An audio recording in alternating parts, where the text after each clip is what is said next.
Hi guys, mangwana nakanaka kwa muri mose muri Zimbabwe Drones Owen welcome Madondo. Right now ndiri pano pa Chitungwiza Bridge rekupinda muzengeza uchibva ku town.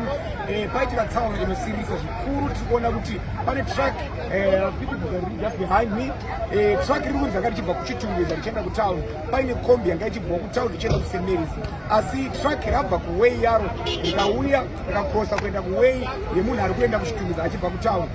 Truck yarova vanhu vaviri kana kunoku vanhu vaviri ivavo vakonfirmwa dead pasport namachiremba vari panzvimbo kusanganisira zvakare kombi yatsikirirwa as we speak.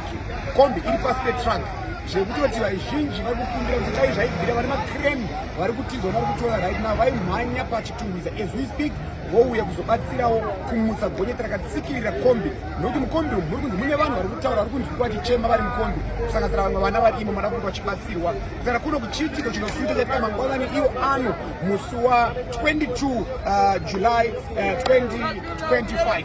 Zvinhu zvakaoma, zvinhu zvinosirisa zviri kuitika ipo pano patakamira.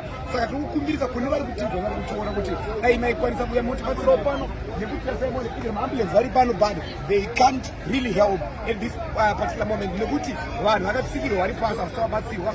Ndaona zvakare we-fire brigade they are also here kuzobatsira kuti vange vachibatsira kucheka pasi petruck kuti vabudise vanhu.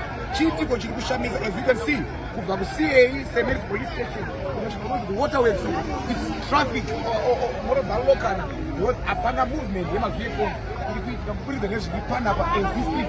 Tiri kuona manurses akasiyana siyana from Chitungwiza hospital they are also here to assist kune varipo panzvimbo kuti vabatsirikane vanachiremba varipo asi zviri panapa vanhu vamwe hazvina kumira zvakanaka. Kana muri kutiona vane macrane anokwanisa kuda kuzomutsa truck vanokwanisa kuti batsira nekumhanya yekuti vanhu vakatsikirwa pasi vakwanise kubatsirikana. Tichakupai update manje manje. Rambai makateerera.